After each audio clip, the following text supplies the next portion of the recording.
History is full of tyrants, heroes, martyrs, monsters. But once in a generation, a man steps onto the world stage and becomes something else entirely, a glitch in the matrix of fate. A man whose death is not just plotted, but scheduled, funded, engineered, and yet never delivered. This is not just a story about Fidel Castro. This is a story about obsession, about 638 failed attempts, about poison, plastic explosives, and a remote-controlled fish. It's about the world's most powerful intelligence agency, driven to the brink of madness by one man with a beard, a cigar, and an irritating knack for not dying. So light something strong, pour something stronger, and prepare to enter the Cold War's greatest farce, where every assassination plan is more ludicrous than the last. Subscribe for more true tales of espionage, revolution, and intrigue. And survival? Survival becomes rebellion. This is the man whose name haunted the reign of America's most secretive agents. The storm over Havana that night wasn't just weather. It was the universe setting the stage for another act in the endless dark comedy of survival.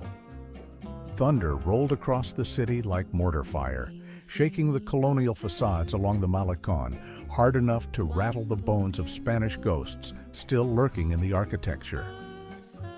Lightning split the sky in jagged forks, illuminating the presidential palace in strobes of blue-white light that made the whole scene look like a flickering newsreel from some absurdist propaganda film. There on the balcony, standing defiant against the elements, like a statue carved from revolution itself, Fidel Castro took a long drag from his cigar. The ember pulsed like the heartbeat of a man who had cheated death so many times he'd lost count.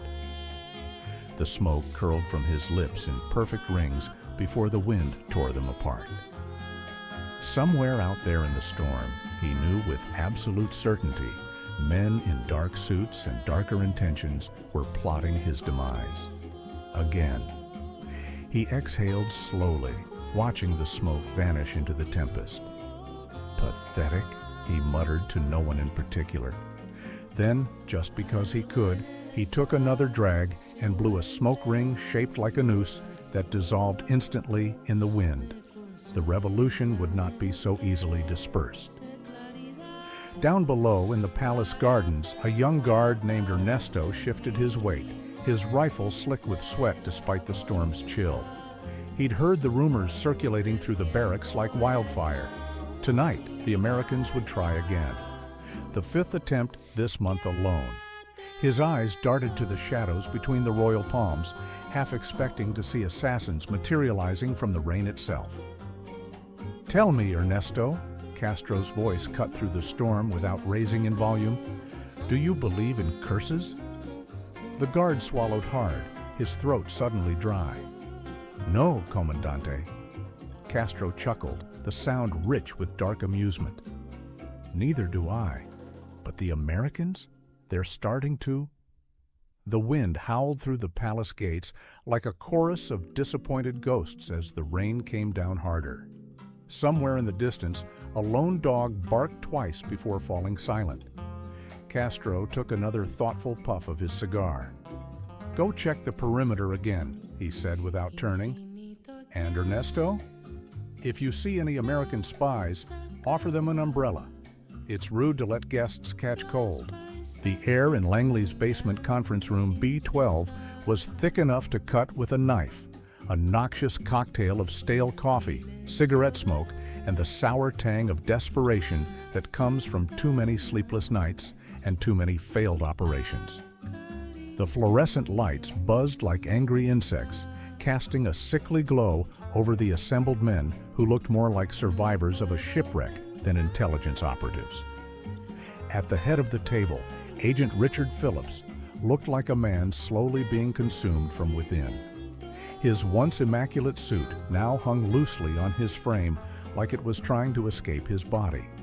The sharp cheekbones that had made Soviet spies nervous now looked positively cadaverous. His tie hung loose around his neck like a noose waiting to be tightened.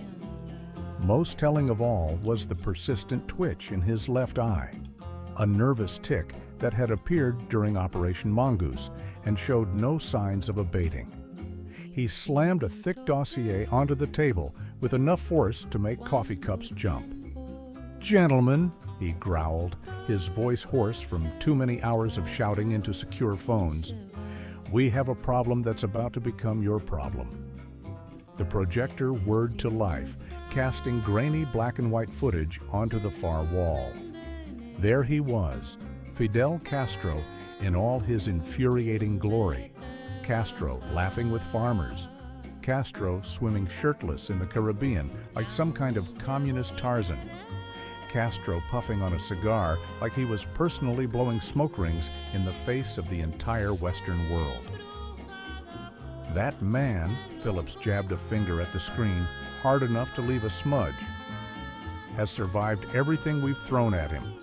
Poison pens, exploding conch shells, a fucking poison milkshake that cost the taxpayer $250,000 to develop.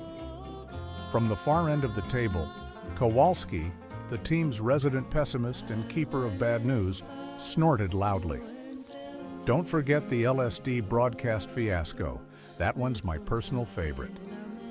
Phillips's eye twitched so violently it looked like it might detach from his face. Thank you, Kowalski. Yes, let's not forget the time we tried to dose an entire television studio with hallucinogens in the hopes he'd give a crazy speech. A plan that failed because apparently Cuban TV technicians don't drink from random coffee pots left by mysterious janitors. Walker, the only man in the room who still maintained some semblance of sanity, massaged his temples like he was trying to physically push the madness back inside his skull. So what's next on this parade of humiliation? A killer piñata? Exploding confetti? A trained assassin mongoose? With the dramatic flair of a stage magician revealing his greatest trick, Phillips produced a sleek velvet box from his briefcase. The assembled agents leaned forward as one, their collective breath held as he opened it with a flourish. Inside, nestled in custom-cut foam, lay a single cigar. The silence was deafening. Then, "You want to kill Castro with a cigar?" Walker deadpanned, his voice flat with disbelief. Phillips's grin was all teeth. Not just any cigar. He carefully turned the stogie over, revealing a nearly invisible panel that slid open to show a complex array of wires and explosives. This baby's packed with enough hexogen to vaporize his beard and everything attached to it. Kowalski blinked slowly, like a man trying to wake up from a particularly absurd dream. Let me get this straight. You want to give an explosive cigar to a man who receives approximately 12 death threats before breakfast every day. Correct? And you think this will work because he smokes like a chimney, Phillips exploded, slamming his hands on the table. 8 to 10 cigars a day minimum. It's his signature, his brand. The man might as well have tobacco leaves for blood. Kowalski remained unconvinced. What if he doesn't smoke that particular one? What if he gives it to some visiting dignitary as a gift? What if it rains and the damn thing gets wet? What if a meteor falls on Havana tomorrow? Phillips shot back. We could what if ourselves into paralysis. The point is, this has a better chance than anything else we've tried. Walker sighed and rubbed his eyes. He's right, you know. As insane as it sounds, this might actually be our least insane option. The room fell into a heavy silence as each man contemplated the sheer absurdity of their situation. After a long moment, Kowalski threw up his hands. Fine, whatever. Let's send the bastard a gift. But when this blows up in our faces, literally or figuratively, I want it on record that I thought it was stupid. Phillips's grin returned. Noted. Now, who wants to help me pick out a nice gift box? The package arrived at the presidential palace with no return address and no note. Just a sleek wooden box bearing the seal of a supposedly reputable tobacconist in Madrid. Castro turned it over in his hands, feeling the weight, studying the craftsmanship. His security team stood at rigid attention, their eyes tracking his every movement. "Interesting," he murmured. Then louder, "Rodriguez, fetch me the Geiger counter." After passing through every detection device available to 1960s counterintelligence, including a very confused sniffer dog who mostly just wanted treats, the cigars were declared clean. Castro selected one at random, rolling it between his fingers before bringing it to his nose. The aroma was perfect. Too perfect. He chuckled. "American," he declared to no one in particular. Then, just to spite them, he lit it. The first puff was sublime, the second even better. By the third, he was considering writing a thank you note to whatever poor CIA agent had been forced to pick these out. Back in Langley, Phillips paced like a caged tiger, wearing a path in the cheap government carpet. "He should be dead by now," he muttered for the 12th time in as many minutes.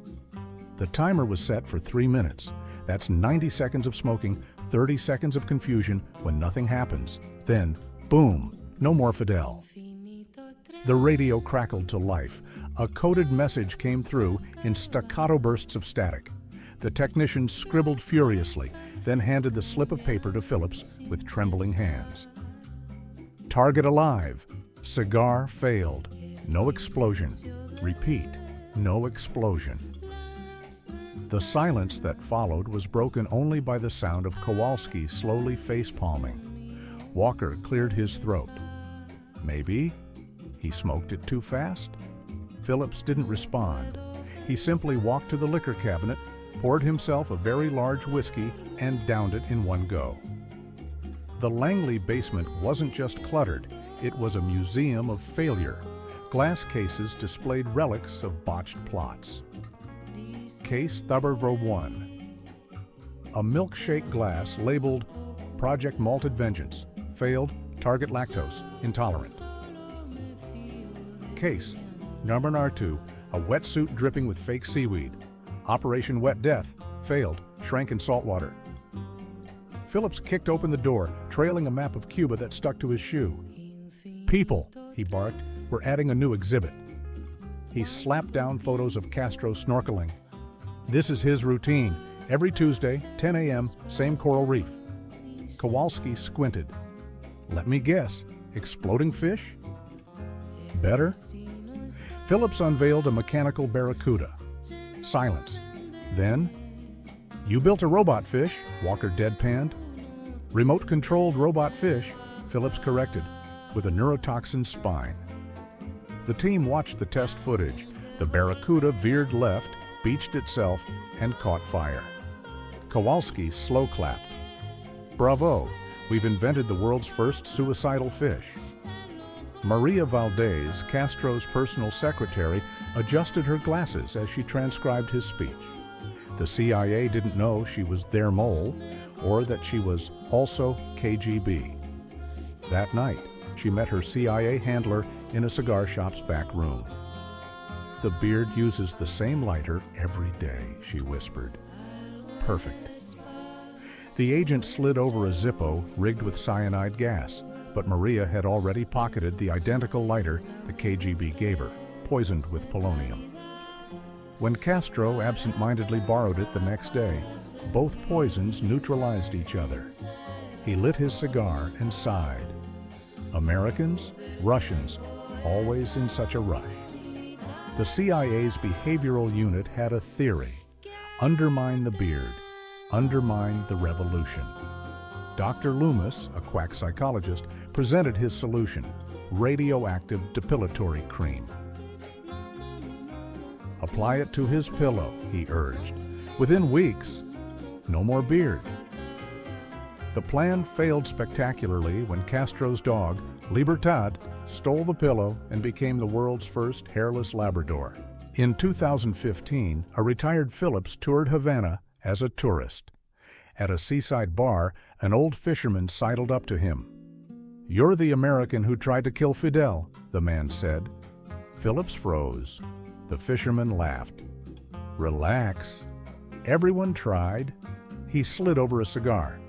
From him. He said you'd come. Phillips lit it and burst out laughing. Inside the band. Nice try. F. The dive bar near Quantico was the kind of place where the stools were permanently sticky and the regulars had seen too much to be surprised by anything. At a corner table, a gray-haired Philip stared into his whiskey like it held the answers to all his failures. 600 tries, he muttered to no one in particular. 600.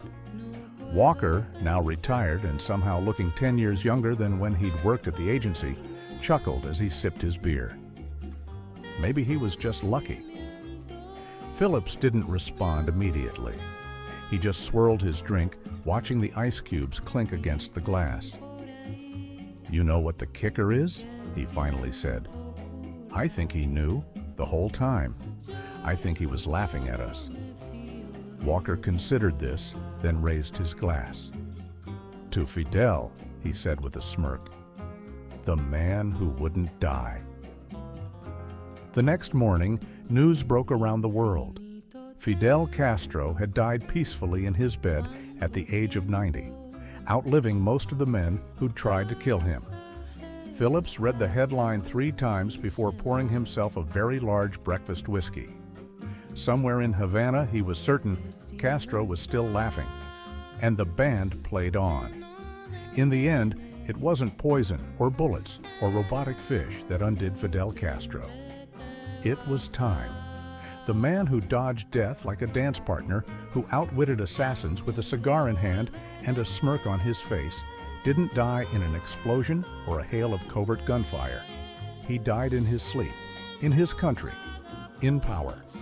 The CIA built dossiers, weapons, and dreams around the idea of his downfall. But what they never built was an exit strategy for what came after he lived.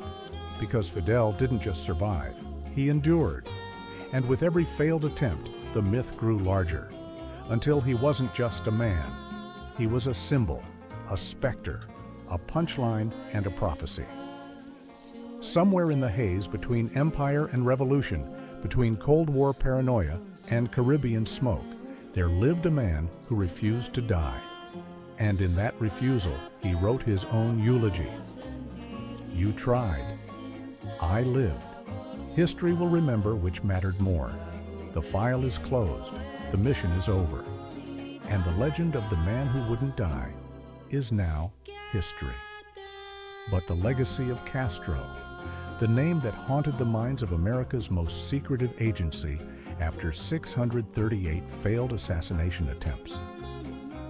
Lives on. Don't forget to like this video, subscribe to our channel, and turn on the notification button.